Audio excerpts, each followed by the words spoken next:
Today, millions of people across India are skipping food for an entire 24 hours.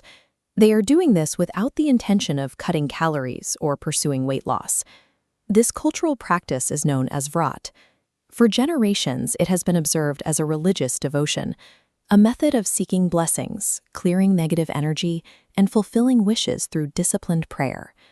To those outside this tradition, the voluntary refusal of food can appear extreme. In a modern society built on constant consumption, a full day on an empty stomach seems like a needless hardship. However, dismissing the ritual as mere folklore ignores an intricate framework. This observance regulates human behavior through a specific sequence of biological and psychological triggers. Understanding the mechanics of this tradition requires deconstructing the fast into its distinct components: the metabolic, the psychological, and the spiritual. The first layer is biological. What was once described only as an inherited tradition now directly aligns with the modern clinical understanding of intermittent fasting. Processing food requires massive energy. Fasting forces a pause, allowing the digestive tract mandatory rest. Scaling down to the cellular level, the absence of calories shifts resources, flushing out waste and repairing damaged cells.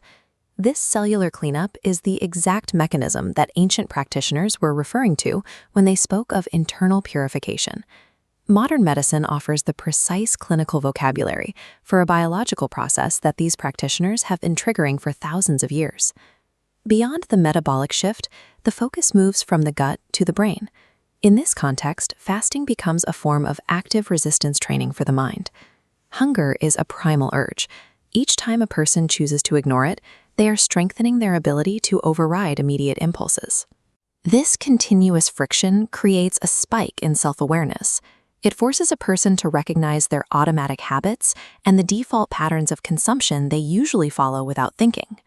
Over time, this practice trains the conscious mind to maintain authority over unconscious desires. Vrat effectively uses the daily necessity of food as the weight required to build psychological discipline. Within the final layer, the spiritual, food serves as a proxy for all material attachments. This produces a state of spiritual clarity.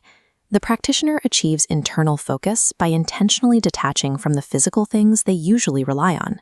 This state of internal stillness provides a necessary counterweight to the external chaos and material density of daily life. Mastering a basic survival instinct like diet provides a proof of concept. It demonstrates that the practitioner can manage deeper, more complex desires in other areas of life. Reclaiming control from external dependencies is the objective that gives meaning to the physical sacrifice. The efficacy of Vrat lies in its design as an integrated system. It aligns physical rest, mental resistance, and spiritual detachment into a single practice. Tradition, modern science, and psychology all converge on the same set of biological and psychological outcomes.